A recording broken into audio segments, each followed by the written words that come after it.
we can get the streetscape right, and we can trust developers to do whatever they need to do in the back in a way that will give them freedom to make great spaces. I mean, I really think we have to say, we care about the streetscape. And I don't care if they want to build all the way in the back. That's okay with me. You know, I don't think they should, but I don't want to prohibit it one way or the other. And my alternative viewpoint is that there are two reasons the distance from the sidewalk to the building matter. One of them is this streetscape stuff we've been talking about, and the other one that's very important is that that's the distance that somebody walks or bicycles from the sidewalk to the building. And the further that is, the more walking they have to do, and that's a disincentive to walk. So the reason that I'm advocating for buildings close to the street is primarily because it's just functionally easier to walk a shorter distance across a parking lot rather than a larger distance across a parking lot. And it doesn't matter how nice the bushes are between the sidewalk and the building, it's still longer if the parking lot is bigger. It's not saying no parking in front, it's saying there could be two rows. I think 2 rows is a reasonable compromise in this location. How do you treat something like the Glendale Mall if, compared to like the Home Depot setup in Hadley? We've got Home Depot jammed way in the back, and now you can see the Taco Bell, say, is up front, and on King Street, so you can see a building up front that's right on the buffer, within walking distance, but you still have a building that's on the back property line. You know, versus saying the maximum you can go back there is X number of feet. From my perspective, it would be better if the buildings were closer to the street, but if there's a building already in front and they're going to build behind that, I think that's maybe a greater good because you're getting more utilization of the land on King Street. So I would say 2 rows maximum for the front building.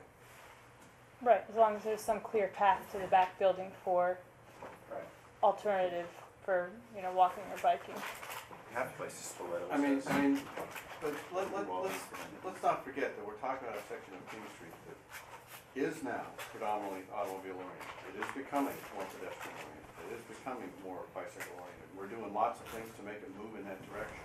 And it has very few parking lots in front that are greater than 2 rows.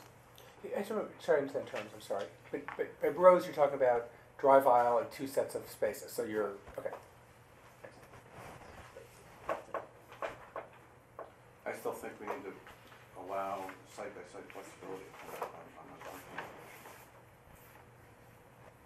So there's no maximum you could see agreed, should be told. Right, that's in the 2 minutes that we've got, let's see whether in fact this is one where we can get the consensus or it remains an outstanding item. Seems like 2 rows plus a drive is, I don't know how many feet that is. 65 feet. 65. For the parking lot, you need a sidewalk on the building. So that's as well. after 65, these stripes, there's another 36. 65 feet before That's 100 feet. building. So we're looking at a little bit further back than the new Honda is, which I think is the 80 or 85. Doubled error in that 55 feet. I think the new one is 85, That's right here, right? so that's about 15 feet further. So that's the front of the building? Yeah. And the current mean setback on King Street from property line's about 40 feet, 45 feet.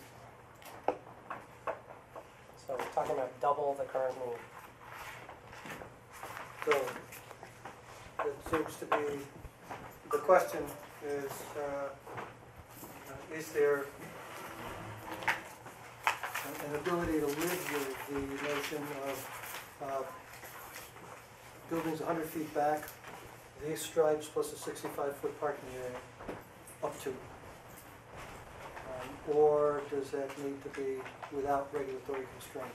These stripes plus whatever the developer wants.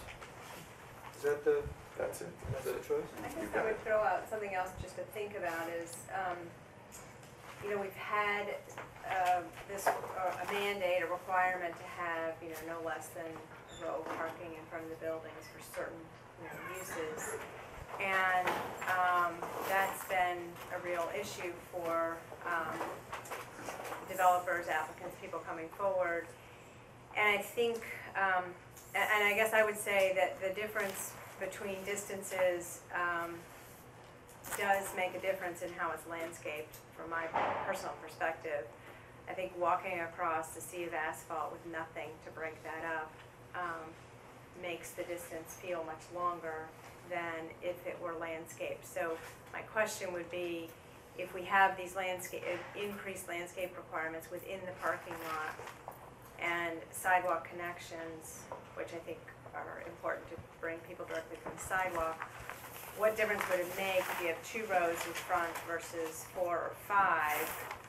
Because the landscaping does do a lot to make it feel like it's not as far as walking through just a vast open parking lot. Stop and Shop parking lot is landscaped, and it's still a pretty far walk from King Street. It's a pretty far walk from any place you park. Yeah. It's not just King Street, because it's on an angle too. Sometimes the devil's in the details. You have to put a building 100 feet from the road. By the time you try to manipulate, and again, everything's modular, but the drive aisles around the shape of the building, you can really handicap and make the rear portion of the site totally infeasible, unusable, or inefficient. It's better to give the developer flexibility. By limiting the amount of parking in front to 2 rows. If you limit it to 2 rows and said he can't do anything else there, and, Okay. Well, there could be special permit relief for those Yeah. particular circumstances. Yeah. What about But Karen's it's not, approach it's not though? mandating that there's 2 rows in front. You could have as much parking on the side or the back as you want. So No, you are mandating maximum 2 rows in front. I'm No, no, mandating but maximum but not a It could minimum, be 0 rows in front and all the Zero. parking back. which would give you great flexibility on the side and the back. But your point was that the site might not allow that. yeah, it's sometimes it's It unique could be a site. aspects you don't realize till you start plotting the building and circulation and drive aisles on both sides.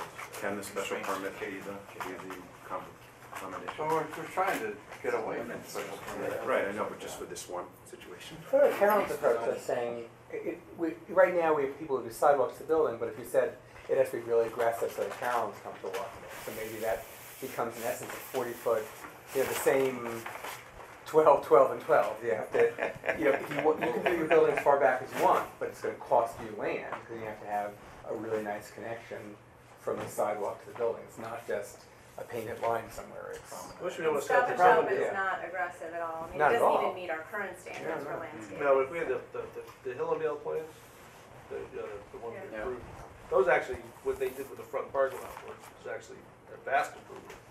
Because there was, did you guys do that?